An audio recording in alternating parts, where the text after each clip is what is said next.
दोस्तों, स्वागत है आपका बीपीएससी प्लस में। आज हम लोग डिस्कस करने वाले हैं ऑडिटर मेंस में जो क्वेश्चन आए हुए हैं उसके बारे में कि कौन कौन से क्वेश्चन आए हुए हैं और ये किस प्रकार के क्वेश्चन आगे पूछे जाने की संभावना है। तो आइए देखते हैं। कह रहा है राष्ट्रीय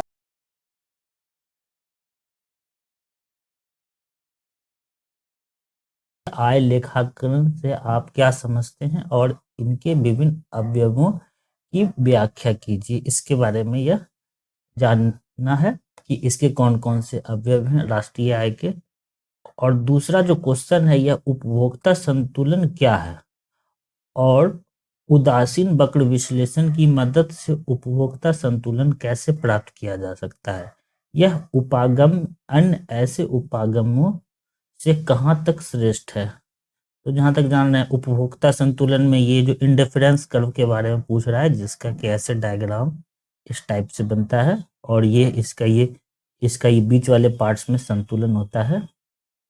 ये आपका इंडिफरेंस कर्व है। और इसके आगे जो तीसरा क्वेश्चन ये आपसे मतलब ये मार्केट से रिलेटेड पूछा है। सॉरी, तीसरा जो क्वेश्चन है ये आपका मार्केट से रिलेटेड आया है। ये ओलिगोपॉली मार्केट है। अल्पाधिकार बाजार की मुख्य विशेषताओं की व्याख्या कीजिए। अल्पाधिकार किस प्रकार कीमत दृढ़ता निश्चित करता है। मानचित्रों की सहायता से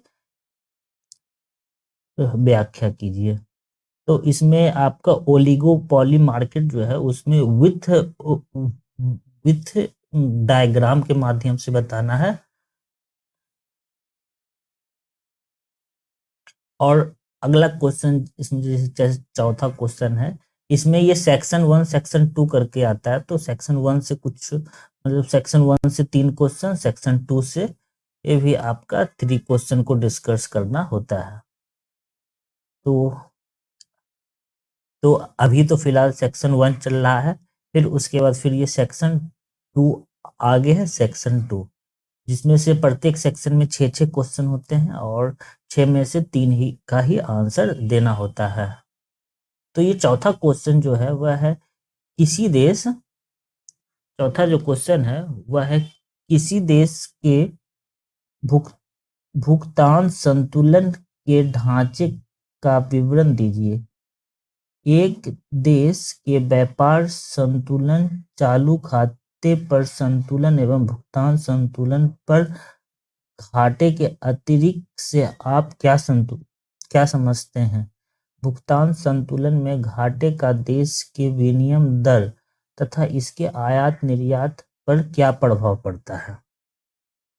ये चौथा क्वेश्चन है। और पांचवा क्वेश्चन है साख सृजन की प्रक्रिया को समझाएं और व्यापारिक बैंकों की साख सृजन की शक्ति की सीमाएं हैं इसके बारे में बताना है। क्या इसमें आरबीआई की कोई भूमिका होती है इसके बारे में भी बताना है। तो ये मेनली जो है ये आपका बैंकिंग वाले सेक्शन से है कि मतलब ये आपका किस तरीके से कॉमर्शियल बैंक या आरबीआई किस तरीके से क्रेडिट क्रिएशन करता है और क्रेडिट क्रिएशन को कंट्रोल कैसे करता है। आइए, ये है राजकोषीय घाटा से रिलेटेड क्वेश्चन है। राजस्व घाटा और राजकोषीय घाटा से आप क्या समझते हैं। भारत में लगातार बढ़ते हुए राजकोषीय घाटा के लिए उत्तरदायित्व कारकों की व्याख्या कीजिए। राजकोषीय घाटा को नियंत्रित करने के लिए उचित सुझाव दीजिए। ये सेक्शन 1 जो कि मेनली मैक्रो और माइक्रो से संबंधित होता है और इसमें 6 क्वेश्चन आते हैं और इसमें से 3 का आंसर देना होता है। और सेक्शन 2 वाला जो पार्ट है इसमें भी 6 क्वेश्चन है। इसमें जिसमें से पहला या 7वां क्वेश्चन बोल सकते हैं 7वां सीरीज में, और सेक्शन 2 का ये पहला क्वेश्चन है।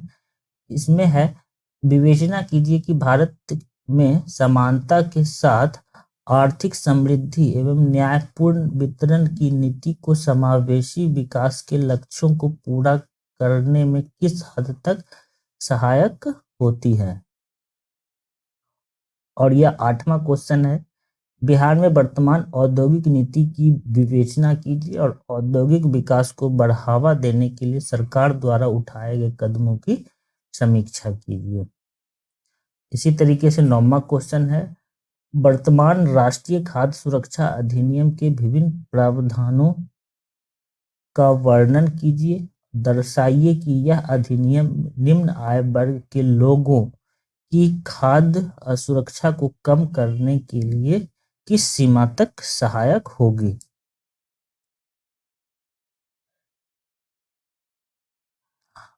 और इसी तरीके से फिर 10वां क्वेश्चन है, कोविड-19 से संबंधित है। भारतीय अर्थव्यवस्था में कोविड-19 महामारी के झटकों की चर्चा कीजिए कि इससे क्या क्या हानि हुआ है। झटका का मतलब यही हुआ कि क्या क्या हानि हुआ है। भारत कैसे इस पर काबू पाने का प्रयास कर सकता है।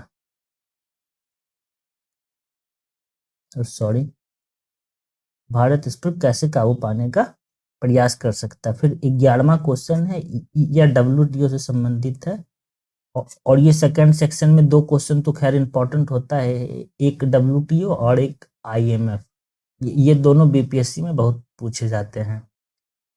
विश्व व्यापार संगठन के अंतर्गत संचालित अंतर्राष्ट्रीय व्यापार के संदर्भ में विश्व के विकसित एवं विकासशील देशों के मध्य कुछ विवादित मुद्दे की चर्चा कीजिए। भारत के संदर्भ में इसका मूल्यांकन कीजिए। और इसी तरीके से 12वां क्वेश्चन है, भारत में विभिन्न फसल बीमा योजनाओं की चर्चा कीजिए। कैसे ये योजना बिहार के किसानों की समस्या को कम करने में सहायक रही है। तो इसी तरीके से दोस्तों ये AAO का ऑडिटर का क्वेश्चन था। ये आगे AAO का जो क्वेश्चन होगा असिस्टेंट ऑडिट ऑफिसर का, तो उसका भी डिस्कशन हम लोग करेंगे। तो सेशन देखने के लिए धन्यवाद।